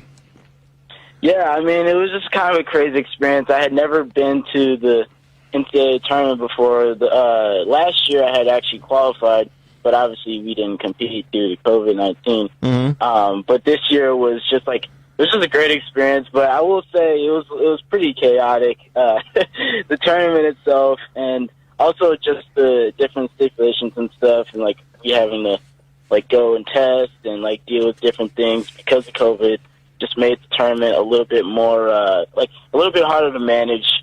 But I think that overall it was kind of a great experience, and just kind of every match I felt like I got better. I can't really say that for a lot of other tournaments, but I think definitely going into the tournament, I felt better from previously in the season. And then as the tournament went on, I feel like I improved on especially in terms of technique and timing and just little things that kind of I felt like made me a better wrestler as the tournament went on, which was good because I was wrestling increasingly more difficult opponents as the tournament went on. So I thought that was kind of a big thing that helped propel me to success in the tournament, was just my ability to kind of adapt to the situation and also just kind of grow and meet the challenges that I had. Yeah, this is Dan in the studio here. How you doing? Yeah, I was going to say, I mean, we're just under 4 months away from the Tokyo Olympics, so I think you've made a good decision. Paris is a beautiful city, too.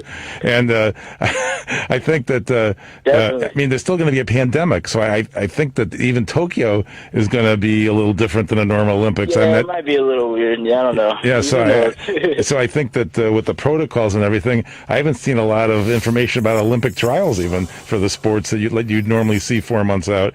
So I think Paris is a good choice. Things will hopefully be normal in 3 years. Yeah, definitely. You'd think, right? Hopefully, yeah. Yeah, we're on with Yaya Thomas. He's a redshirt junior competing at the 140 pounds wrestler. He's, again, the third-ranked wrestler in the country in the NCAAs. And he's an All-American, so congratulations, and we appreciate you taking some time out to join us on this Sunday, my good friend. Thank you. I noticed on one, and I apologize we didn't have audio to play after your illustrious win, but I noticed that your right shoulder was a little bit bandaged up there. How's your injury? How's the injury to the shoulder? What's going on with that? And what's going to be the time frame to get back to business?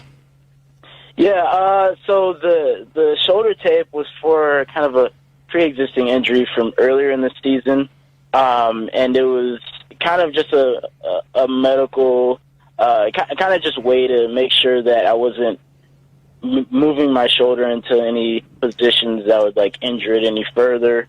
But yeah, that injury was kind of going back a couple months, and kind of just during the NCAA season. It's just, especially being in the Big Ten, you're just competing against so many high-level opponents and training so hard that eventually your body, eventually you just start to pick up little injuries. But that one was a little bit more substantial, so I'm letting myself rest for a reason, and I think that I'll be back to business pretty soon. I mean, my next competition should be coming up in the next couple months, and I'll be competing for I think I'll be competing for a world team spot at the U23 level. So not at the senior level, because obviously they'll have the Olympics and there won't be a senior world team, but there will be Olympic team, and there will be a U23 team, which I plan on being. Well, sounds good, and you certainly will be a part of it, and you're always a part of my heart, and I love you, and continue to love you too. Hey, continue to do your job, brother, and shine brightly like I know you certainly will. The family doing okay? I heard you guys. You didn't go down to Champaign this past weekend, did you? Oh, yeah, I did, actually. I did. Yeah, it was really fun. Yeah, all of us were just hanging out and stuff. That was really cool. Yeah, the girls told me. The girls told me. Yeah. Well, man, thank you. I'm glad you got some downtime to spend with the family and everything. Keep up the good work, and we'll certainly be tracking you, my good friend. Okay, sounds good. Thank you. I appreciate it. Take care. Yaya Thomas, Northwestern Wildcats wrestler, third-ranked wrestler in the country. All-American. Congratulations to him. Outstanding family. His dad is fantastic. The whole family is awesome. They're competitive, they're talented, and they're just great individuals, and they're part of the family. And of course, I set a good example for them. I set a good example for them. We got to transition because it is the fastest hour in sports conversation, ladies and gentlemen. And this guy sets a great example for those living in the northern suburbs of Chicago, in the town of Wheeling. And he's got some more work to do. And he is... I try to surround myself with just phenomenal people. I really do. And for the most part, I got to say that I've done a good job of doing that. Of course, Marvelous, you are fantastic. Paul Shabari. I thought I was the exception. No, you're a fantastic individual. I love you. And this guy that's on our TRS60 hotline, he's a friend of the program, and I just love what he's doing in the town of Wheeling. And I'm looking forward to him continue to do the good job and the good work in Wheeling for the next 4 years. He's on our TRS60 hotline, ladies and gentlemen. He is a friend of the program. He's Pat Horker, the village president of Wheeling, Illinois. Pat, how are you, buddy? I am good. I am busy, but I am so happy to be here talking to you. Well, you know what? We're not going to keep you. We just appreciate you taking some time out on this Sunday. You are definitely a busy man, whether it's working for the town of Wheeling or doing your side job by providing my beautiful wife with flowers every time I come into your shop over there, my good friend. So I thank you for that. That's my main job. That's my main job. That is how. Well, no, that's the Village of Wheeling. We're a council manager form of government, and what that means is we have. In case you hadn't noticed, politicians aren't generally or always the brightest ones in the room, but in a council manager form of government, we can have trained, certified experts in all the different fields that are required. Like an elected official doesn't necessarily know how to be the finance director or the human services or the village manager. You have to be certified to be a village manager. But if I was a mayor, I could go and just appoint, Mo, Larry, and Curly, and that would be their jobs. But because we have the form of government we do, the council manager form of government, I can only work with the village manager, and he can only be appointed or fired by a vote of a majority of the board. So there's this system of checks and balances. Whereas, so that's why we have such excellent people in charge of our various departments, like economic development and community development. I mean, if it was a mayor, it could be anybody that be, like I said, not always the brightest guy in the rooms. But the mayor can pick, you're in charge, and that's it. So yeah, we've done a lot, and so it's a great system, and I'm very happy with it. Well, thank you. What else can I talk about? What can I talk about? Well, the one thing I wanted to talk with you, I know the elections are coming up real soon, and I want to make sure that people get out who are living in the Wheeling area to get out and support you, because you've done a heck of a job. And especially, Pat, if you can, briefly just share what the experience was like for you during the pandemic, because we touched on it here early in the show, a year ago, March 2020, how the world of sports stopped. And it just caught all of us blindsided with this pandemic. What was it like for you as the village president running a town such as Wheeling with approximately, give or take a few numbers, 34, 35, 36,000 people living in it? What was it like for you to handle a pandemic and keep everything balanced and afloat? What I tried to do, and what all of the incumbents tried to do, was look at it from a rational, reasonable perspective. I mean, there were some towns around us that immediately signed this emergency. There was like an emergency purchasing order or emergency authorization order I could have signed, and what it would have done is this is one example of what we did. It would have allowed our village manager to go in and make emergency purchases for anything to do with the disaster. And so I sat down with our manager, John Spondillis, and I said, John, do we need any more of the Tyvek suits or the respirators or the hand sanitizer? And he's like, no. And the fact of the matter is he has a spending card where he has a pretty high limit to begin with. And I said, John, I mean, we're not going to buy a hospital. We're not going to buy an ambulance. I tell you what, how about if you think of something that we're actually going to need, I'll come in and sign the paper. But I didn't sign it because I know a lot of people signed it because, it was their way of being able to say, look, this is what I did for the community. But it was unnecessary. But what we did do was and there was dissension on the board, and I love dissension because that means we can discuss things and we can have. Well, no, it's excellent for the group because it means people are thinking in different directions, and then you can get some sort of clever, responsible, correct answer. Some of the towns around us were involved in these lawsuits where they were suing the governor to do what they wanted, and I saw the governor on one of his newscasts one day saying that he doesn't have to involve himself in lawsuits. He doesn't have to, send troops in to enforce restaurants closing. He can just pull liquor licenses. And so in my mind, what that said was, these lawsuits aren't going to benefit anybody except the lawyers. Pat, you got. I'm sorry, you got 20 seconds. We signed up for every penny that was available to us in all the different programs, and we got it, and that's how we were able to balance the budget last year. And we're actually looking at balancing the budget in the year up ahead, regardless of what people say. No worries. Hey, Pat, thank you so very much. It is the fastest hour in sports conversation. We certainly appreciate you, and keep up the great work you're doing, both for the Village and, of course, the Flowers. And Pat, it's good to talk to you. I'm Dan from the studio.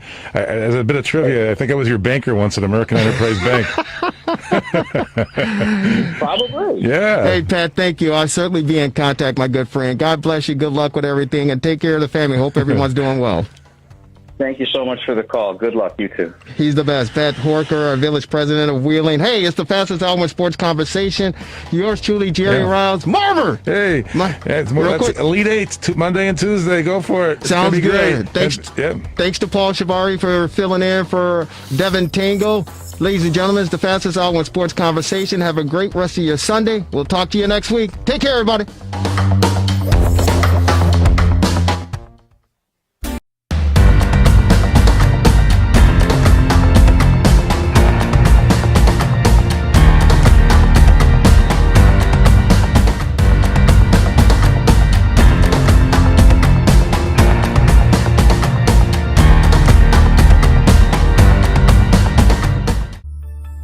Relax.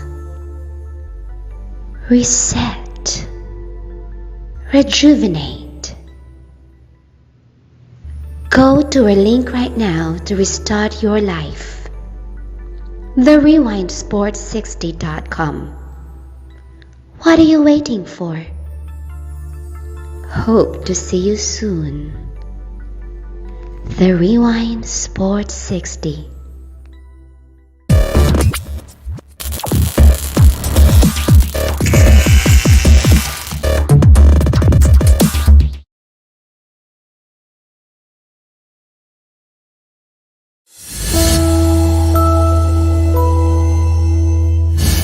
We had the great Mayor Lori Lightfoot on with us, and we talked a little bit about the Bears and Coach Nagy.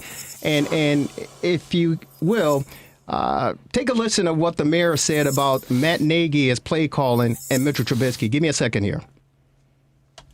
Is Nick Foles the answer? You know, we're going to see once they get out on the field and start putting it together on the offense. But the inconsistency of Trubisky over these last few years, it's just, even in the year that we had a great run, what you saw, I think, last year was the inconsistent offense. It wasn't producing. I thought the play calling was very pedestrian. So Mayor Lightfoot joined us earlier this year, and those were her thoughts regarding the Bears brass as far as the coaching was concerned, as far as the play calling was concerned, and her views and thoughts on Mitchell Trubisky. How do you respond to that? Well, Mayor Lightfoot is a great example of what it means to be a Bears fan. She's passionate. She's opinionated. She thinks that she knows what's best for the Bears, and she wants the Bears to meet her expectations. We welcome that from Mayor Lightfoot and all Bears fans. You know, when we made the decision that we announced this past week, we understood that not everyone was going to agree with it. Maybe the majority of Bears fans would be against it, but we all want the same thing. We want the Bears to be winners. We may have different ideas about how to get there, but we all want the Bears to be successful, including the mayor.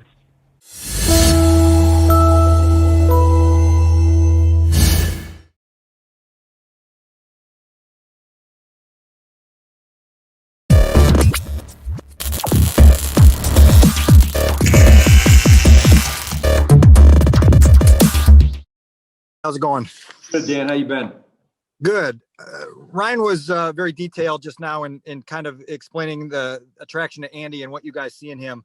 I'm curious, though, with Nick, the reason Andy's here is because Nick fell short of the expectations you guys had for him a year ago. Why do you think that was? Well, so a couple things. First of all, is I think, you know, every year is a little bit different, and there's different whys behind all of it.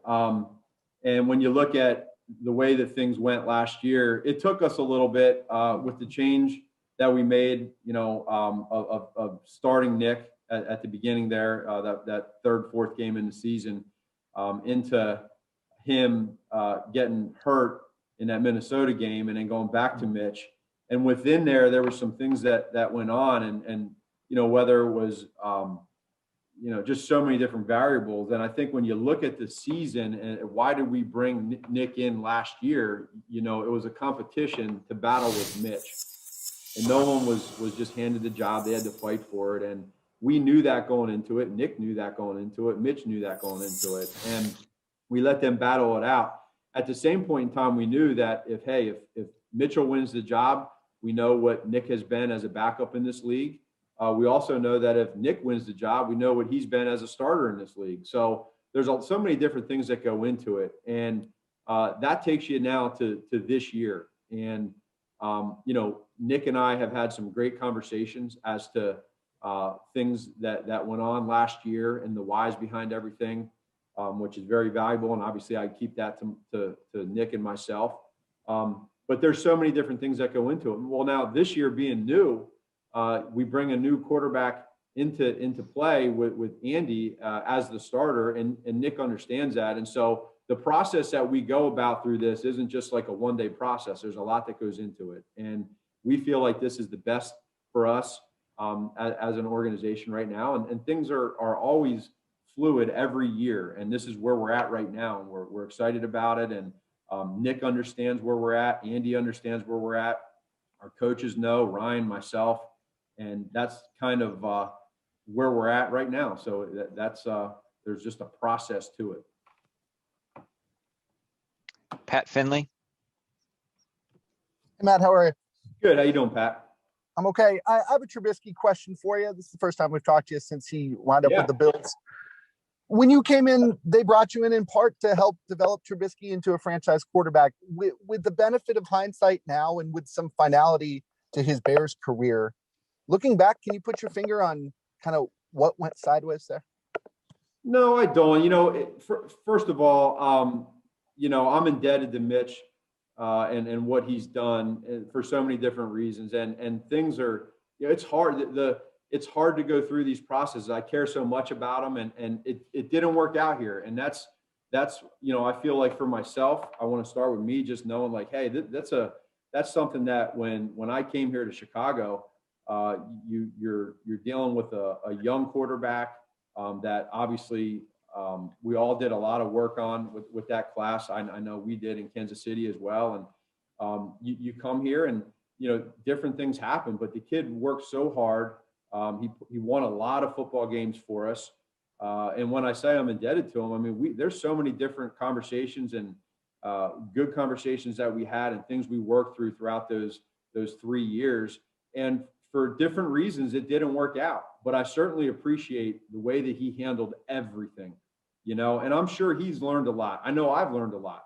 I've learned a lot, just like you said, and wanting to try to develop quarterbacks and how do you do that? And, where could I have been better and try to get better and learn as a head coach in developing a quarterback. I'm sure he learned too in things that he could have done better and differently. But guess what?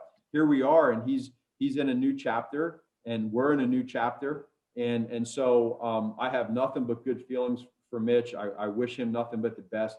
Teams change every single year. There's always change. And, I just, that's where he's at. That's where we're at. And obviously we would have loved to have it work for both ends, but it didn't. And this is where we're at.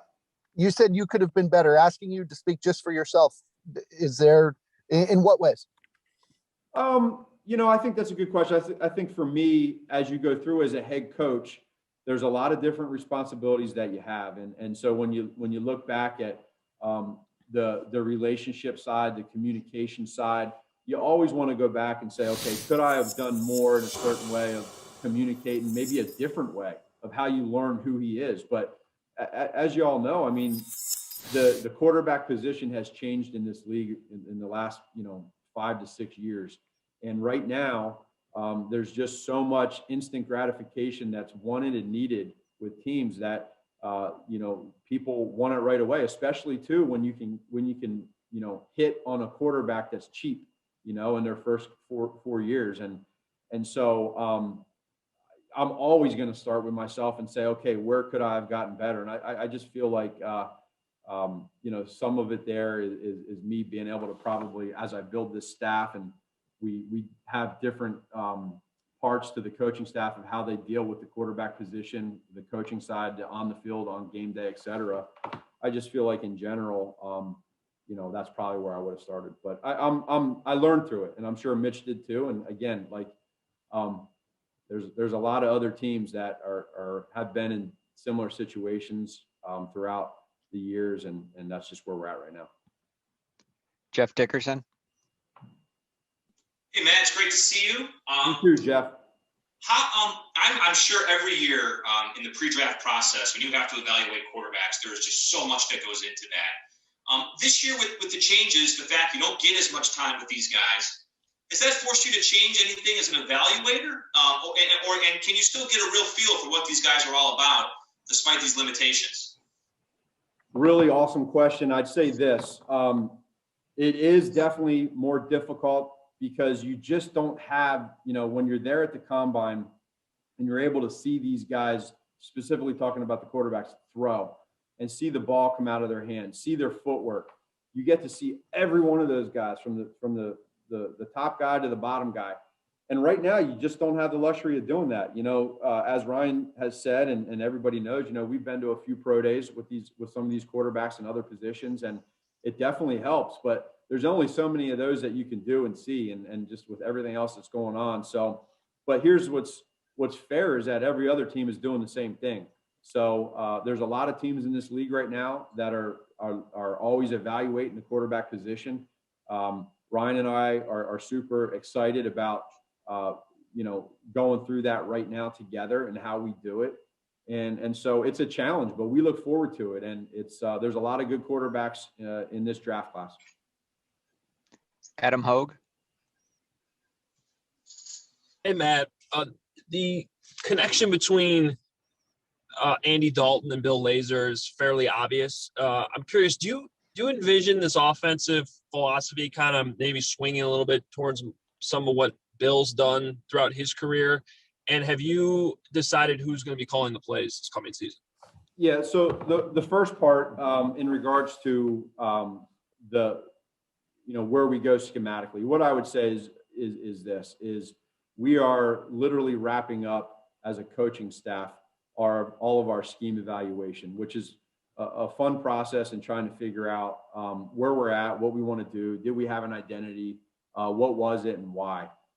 Now, when you start developing, and as I said, teams change every year, you got to start knowing, okay, what's the strength of your team? Well, we're not 100% there yet because we still have the draft and we still have some pieces that we feel like offensively, defensively, special teams wise that we can add that can be significant. So once we know exactly where that's at, it'll help us. Now, knowing that going into this thing, having Andy as our quarterback, what we're able to do, and we'd be foolish to not do this, is go back and see the things that he does well, right? And then what things do we do well with specifically personnel-wise, our players, now that we've been with them for 3 years, what are their strengths? And let's kind of, taper this offense towards that. So that's the part where now with this offensive coaching staff that we have, there were some new faces last year. We're now going into year 2 together. So not only for the player side, do they know the players, but we as coaches know the strengths and weaknesses of each other. And now we put that all together. Andy having a background with Bill, that definitely helps. There's a comfort level there, right? They know each other's strengths and weaknesses. And so that part is really good. And so now what we got to do is be able to say, okay, when the players get in here and we're rolling, like what are some of his strengths and weaknesses? And every quarterback is different. It's going to be different than Mitchell. It's going to be different than Nick. It's going to be different than what Alex Smith was at the end there in Kansas City. But that's the fun part. So that's that. And then as far as calling plays, I'm going to be the one calling the plays this year.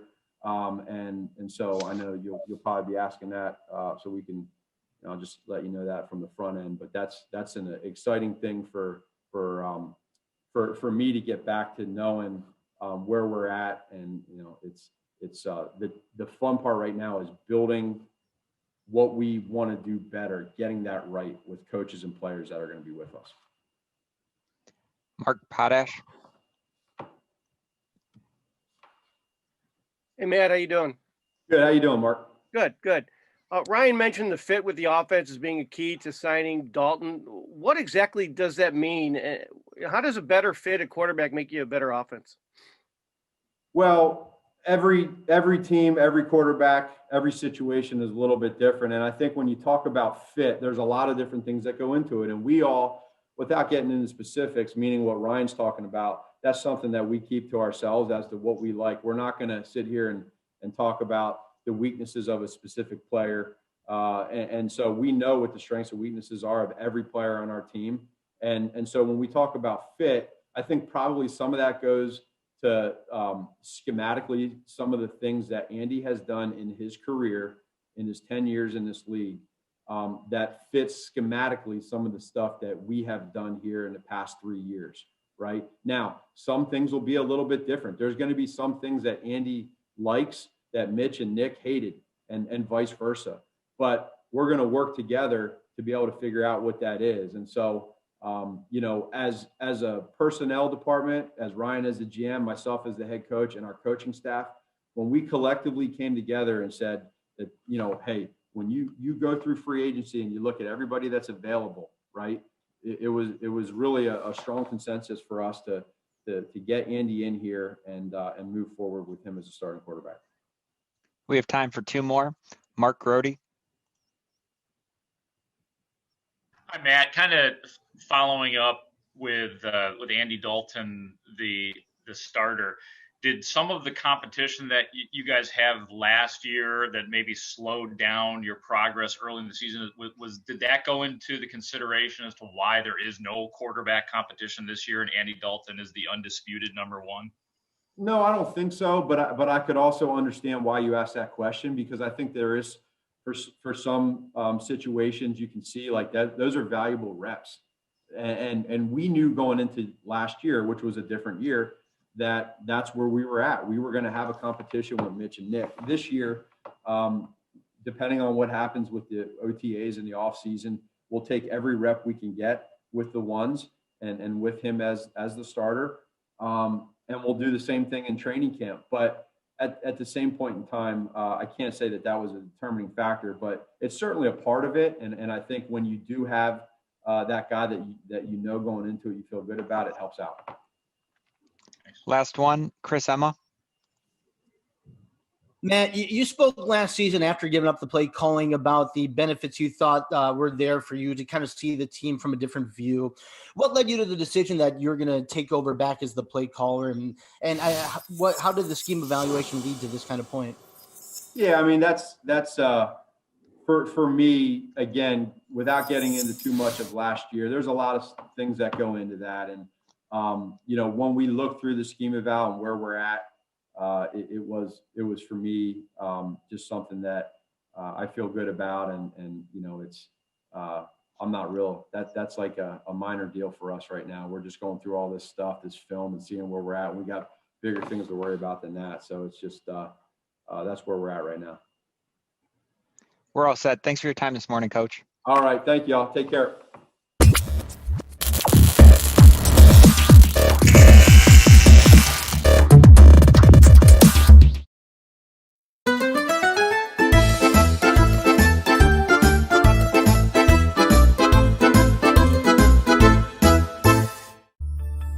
Relax, reset, rejuvenate. Go to our link right now to restart your life. TheRewindSports60.com. What are you waiting for? Hope to see you soon. The Rewind Sports 60.